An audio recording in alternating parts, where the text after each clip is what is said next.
Dans notre cher pays, le Togo, un temps de réconciliation, a martelé le président de la CVJR. La paix dépend de nous. Elle est possible si nous arrivons à nous accepter mutuellement et à concevoir la politique comme un service noble rendu à la société.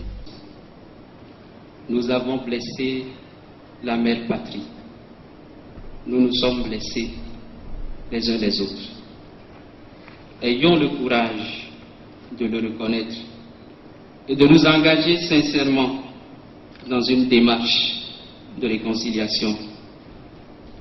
Toutes ces mesures demandent du temps et de la patience, mais elles sont d'abord tributaires de notre volonté de pardonner.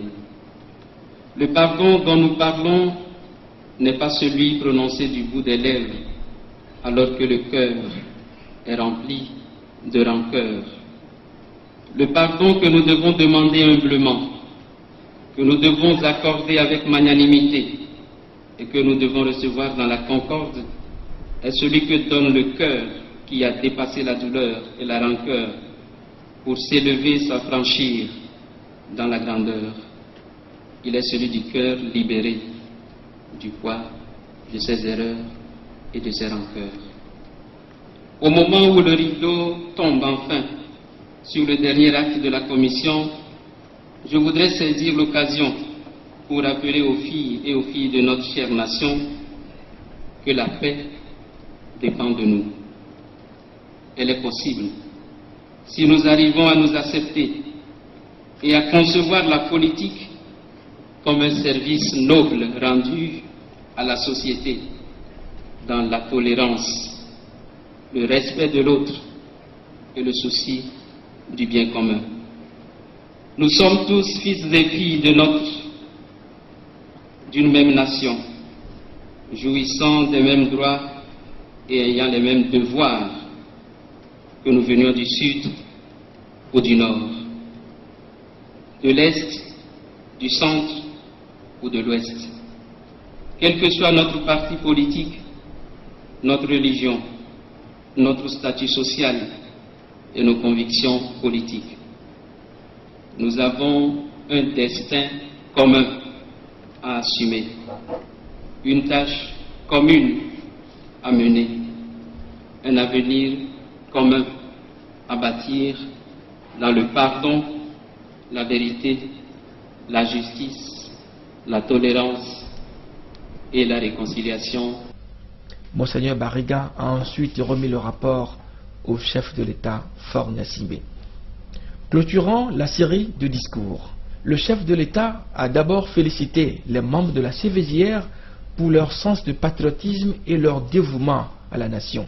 Pour le numéro 1 togolais, la réconciliation est la seule voie pour préserver la paix au Togo. La réconciliation est un objectif et une espérance. Elle est à portée de main, mais elle exige de nous un effort individuel et collectif constant pour nous arracher à nos anciennes habitudes, à nos réflexes ethniques et à nos mentalités régionalistes qui nous ont trop souvent divisés. La réconciliation exige également de nous une pratique vertueuse de la civilité, débarrassée de toute arrière-pensée de vengeance ou de revanche. Elle doit se manifester à tout moment par des actes concrets de tolérance, de respect mutuel et de volonté pacifique de vivre ensemble dans la concorde et la paix. C'est la pratique commune de ces valeurs fondamentales qui nous aidera à réussir la transformation politique, sociale et culturelle de notre pays. C'est elle qui favorisera l'enracinement de la culture de la paix et du dialogue dans nos cœurs, nos esprits et notre raison. C'est elle qui, de surcroît, nous éloignera de toutes les formes d'expression dévastatrice de la violence. Comme vous le constatez, notre choix de réconciliation n'est point aisé. Le chemin est ardu et difficile. Nous en avons une claire conscience.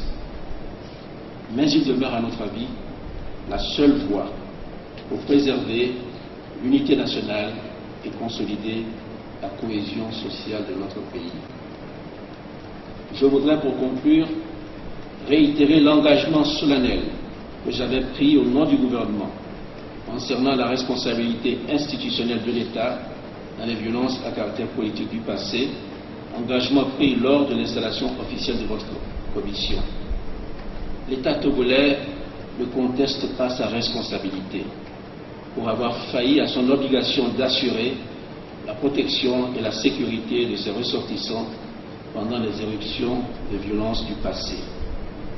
Il doit en conséquence octroyer aux victimes identifiées et recensées par votre commission une juste et équitable réparation.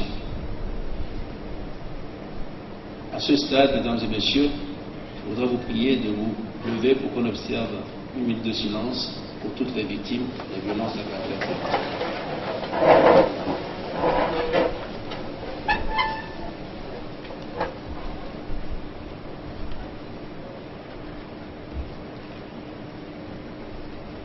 Je vous remercie.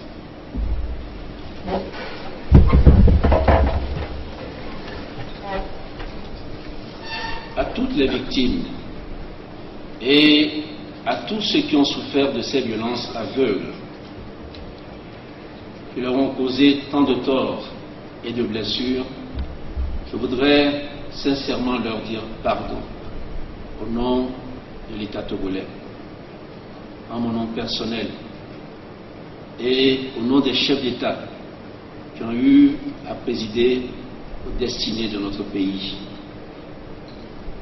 Sylvanus Olympio, Kleber Dadjo, Nicolas Kuniski, Nassingé et Adema, Abbas Bonfo. Je voudrais également leur dire que l'État, conscient de leur profonde détresse morale et psychologique, ne ménagera aucun effort pour prévenir et empêcher la répétition de ces actes attentatoires à la dignité humaine.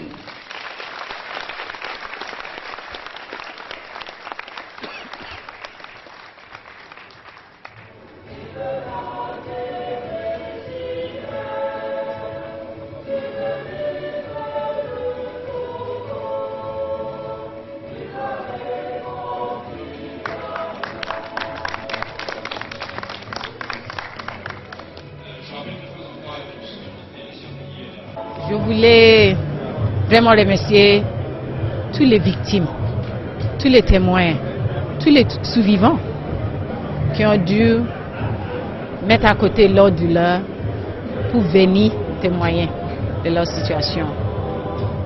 Parce que nous avons, en tant que bureau, aidé beaucoup de commissions vérité, au moins 3-4 dans ces continents africains, le Libéria, le Sierra Leone, le Ghana. Aujourd'hui, c'est le Togo. Nous sommes aussi à côté du Kenya. Demain, c'est le Burundi et la Côte d'Ivoire. Je crois que les Togolais apprécieront quand ils vont lire le rapport. Mais je peux dire que la commission a fait un bon travail. C'était pas facile, mais c'était très déterminé. Et je le félicite encore. C'est un moment solennel de remise du rapport de la commission au président de la République. Nous avons, comme l'ensemble de nos concitoyens, une pensée pieuse pour toutes les victimes des violences politiques qui ont marqué notre histoire commune depuis 1958 à 2005. Je voudrais en ces instants aussi rendre hommage au président de la commission, Monseigneur Bariga, à l'ensemble des commissaires qui ont fait un travail énorme. Vous savez bien que le travail qui doit être marqué par la nécessité d'une vérité et l'exigence d'un pardon est un défi de haute portée. Et aujourd'hui, c'est un motif de satisfaction. Satisfaction parce qu'après bientôt 3 ans, la commission Vérité, Justice et Réconciliation a pu parvenir à un travail remarquable. C'est vrai, cette œuvre humaine n'est pas sujette